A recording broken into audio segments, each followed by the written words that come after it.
எம்ஜிஆர் வந்து ஒரு கார்ல போறாரு. ஒரு வயக்காடு இருக்கு. வயக்காட்டுல வேலை செய்றாங்க.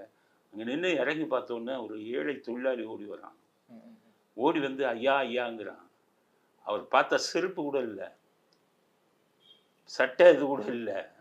இதுல வேலை செய்றாரு.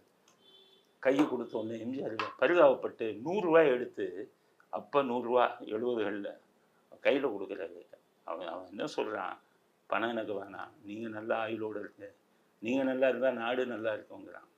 இந்த அந்த ஏழை சொன்ன அந்த 2 வார்த்தை தான் எம்ஜிஆர் இதுலயே ஒரு பெரிய அதிர்ச்சிய உருவாக்குச்சு. வீட்டுக்கு போய் தேம்பி தேம்பி அழுதுருக்காரு. ஜானகி கேட்டிருக்காங்க, "என்ன அழுகுறீங்க?" "இல்ல இன்னைக்கு ஒண்ணு நடந்தது. ஒரு ஏழை செருப்பு கூட இல்ல. இது சட்டை கூட இல்ல. ரூ. 100 குடுத்தேன். இதுவரை நான் குடுத்த எல்லாரும் பணத்த வாங்கிருவாங்க.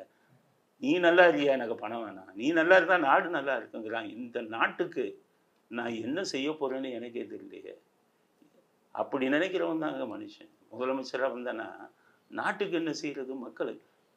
அவன் லஞ்சம் வாங்குறான் மந்திரி, அவன் இதில போய் நீங்க பங்கு வாங்குனீங்கன்னா, எங்க போச்சு அப்புறம் நாடு? நாடு அப்புறம் சுடுகாடு தானே. முதலமைச்சர் தானே மெயினு. எம்ஜிஆர் பீரியட்ல லஞ்சம் வாங்குன மந்திரிகள்லாம் கூப்பிட்டு அடிச்சாரு தெரியுமா? ஏன் அடிச்சாரு தெரியுமா? அந்த விவசாயி வந்துக்குன்னா அத நினைப்பாராம். அந்த ஒரு ஏழை சொன்னானே, நீங்க நல்லா இருந்தா தான் நாடு நல்லா இருக்கணும்னு. நம்ம ஆட்சிக்கு வந்துட்டோம், இவன் பூரா லஞ்சம் வாங்குறானே மக்கள் பணத்தன்னு தான் உள்ள கூப்பிட்டு வச்சு உதைச்சாரு. உதைச்சு அந்த பணத்த பறிச்சாரு. பறிச்சு அரசாங்க கருவூலத்துல சேர்த்தாரு. இப்படித்தாங்க இருக்கணும். இப்படித்தான் இருந்தார்கள். காமராஜரும் அப்படித்தான் இருந்தாரு. அதுக்கு முன்னாடி நீங்க இவங்கள இருந்த முதலமைச்சர்கள் எல்லாம் ராஜாஜியும் அப்படித்தான் இருந்தாரு. ஓமந்தூராரும் அப்படித்தான் இருந்தாரு. எம்ஜிஆரும் அப்படிதான் இருந்தாரு. அதுக்கப்புறம் பாதம் மாறிச்சுன்னு வைங்க. அப்போ இவ்வளவு பெரிய பதவி கிடைச்சு உங்களுக்கு அந்த பொறுப்பு வரலன்னா, அந்த பதவி எப்படி நீடிக்கும்? இப்படியா கொள்ளையடிக்கிறது நாட்ட? 1000 கோடியெல்லாம் வந்து சாதாரணமாங்கங்க. கே.என். நேரு அடிச்சது. 2500 ஏஇ அசிஸ்டன்ட் இன்ஜினியர் போஸ்ட்டு. டிஎன்பிசியில எக்ஸாம் எழுதிட்டு காத்துக்கிட்டு இருக்கான் ரிசல்ட்ல. மெரிட்ல ராத்திரின்னு போகலா பறிச்சுக்கிட்டு மெரிட்ல காத்துக்கிட்டு இருக்கான். இவர் 2500 பேர்ட்ட ஆளுக்கு 30 லட்சம் டு 40 லட்சம் பணத்தை வாங்கிட்டு ஏஇ போஸ்ட்டை போட்டாரு.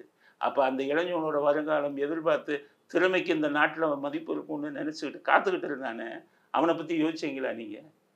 அப்ப அவனுக்கெல்லாம் எப்ப வேலை கிடைக்கிறது? 30 லட்சம் 40 லட்சம் இருக்கிறவனுக்கு தானே வேலை கிடைக்குமா அப்ப நாட்டுல?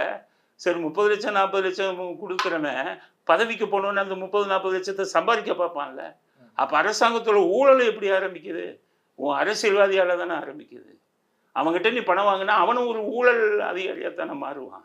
இந்த பொருள் இந்த எண்ணங்கள்லாம் அவங்க ஒரு சக்தி வந்து உங்களை வந்து வெளியே அனுப்பிடும்.